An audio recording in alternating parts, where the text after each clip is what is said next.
When turning a video game character into live action, you always have to make sure you get a good design. But for the Sonic movie, that's its own story. And in today's story, we're going to see how this movie was changed from studio to studio, and the internet actually changed something good. This is the complicated history of Sonic the Hedgehog.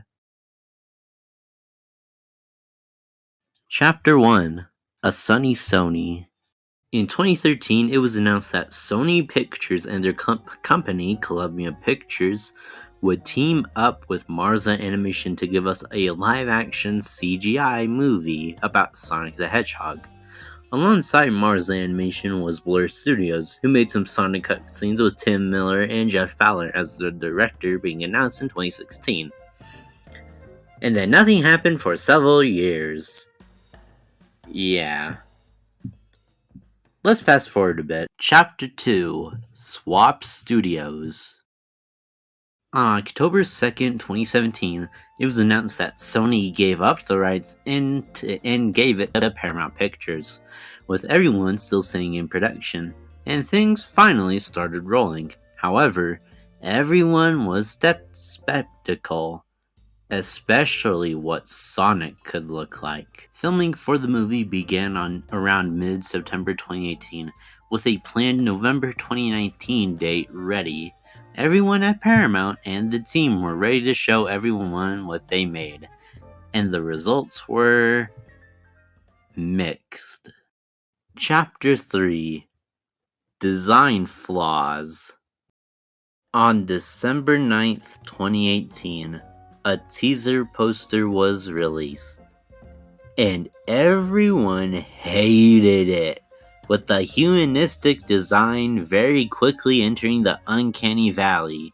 But the team said that would be a good design. Then, on April 30th, 2019, the trailer was released.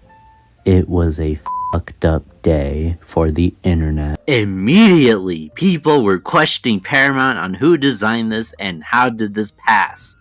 Memes of this thing were online the day of and days later after the trailer released. And most of all, because of this design, people didn't want to see the movie. Because of an ugly design, the trailer got so much dislikes.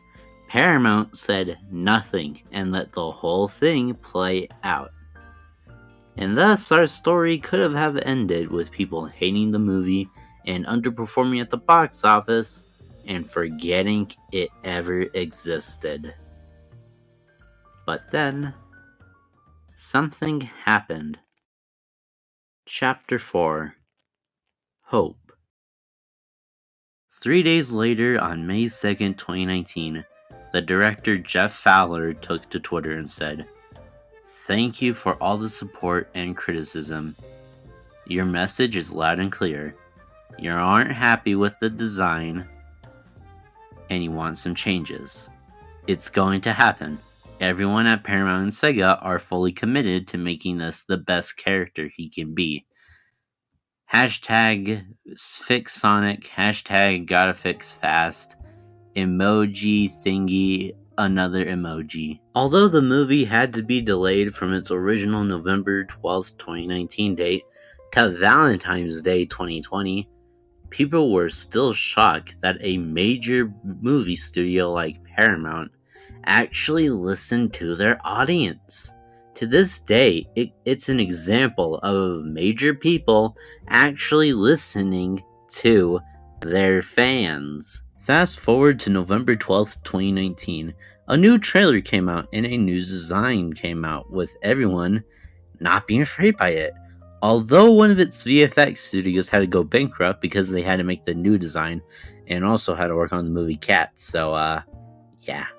With the new design and positive feedback, Paramount and the team can finish the movie and rest. Chapter 5: The Release.